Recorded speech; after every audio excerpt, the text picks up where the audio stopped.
Every week, we reveal the top 5 high school football games to watch in the Kansas City area. And on Friday, September 10th, we have some exciting matchups to talk about. Here we go. We begin with Olathe North versus Olathe South. When you break out the calendar every year for high school football in our area, this is one you circle, and we get it early in the season. Now, Olathe North looking good. Their running back, Adonis Saunders, is our Hy-Vee Athlete of the Week.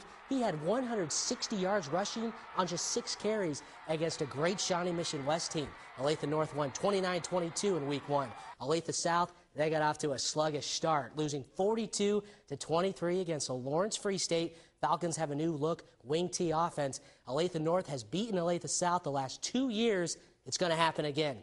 I think Olathe North takes this intense rivalry game. There's another big rivalry game in Missouri. Park Hill South clashes with Park Hill Friday night. Emotions will be high. Fans and players looking to take down their biggest rival, just like that game in Olathe. Both teams are 1-1. They really seem to be equal. Park Hill is coming off a nice win against Ruskin. Park Hill South lost 34-7 last week against Blue Springs South. You've got Park Hill South's new coach, Mark Simcox, who used to be the defensive coordinator at Park Hill. I think that could be the difference for Park Hill South. Park Hill has won this series 9 out of the last 10 years, but look for Park Hill South to run the ball well with Caleb Sims. They may just squeak this one out.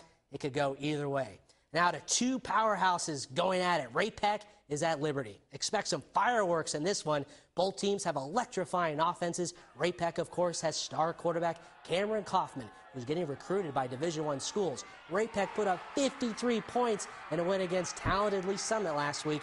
As for Liberty, the Blue Jays are running the ball well. Matt Santiago has more than 100 yards rushing in each of the last 2 games. They have a big playmaker, wide receiver, and Max Bomberg. I think it's going to be another close game, but you can't ignore Ray Peck's performance last week against a very good Lee Summit team.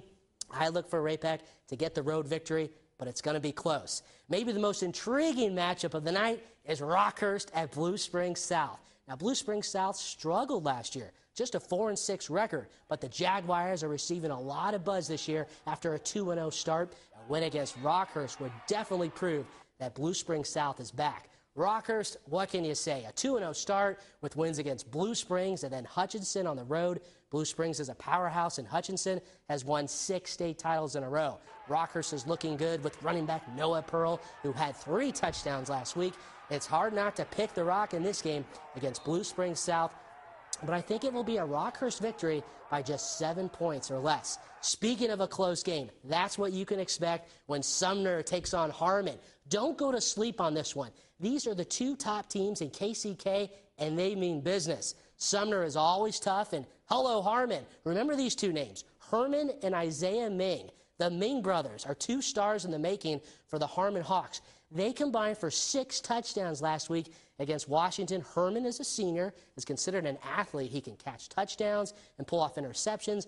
Isaiah is a stud junior running back. He ran for 5 touchdowns last week, all in the first half. Look for the Ming brothers to give the Hawks a huge victory in a game that could determine who wins the Kansas Atchison League. We will have a photographer at that game, so tune in to see if the Ming brothers can pull off more spectacular plays. Plus, we'll have highlights, skylights, and scores from all of these games and more on Football Friday night on NBC Action News at 10.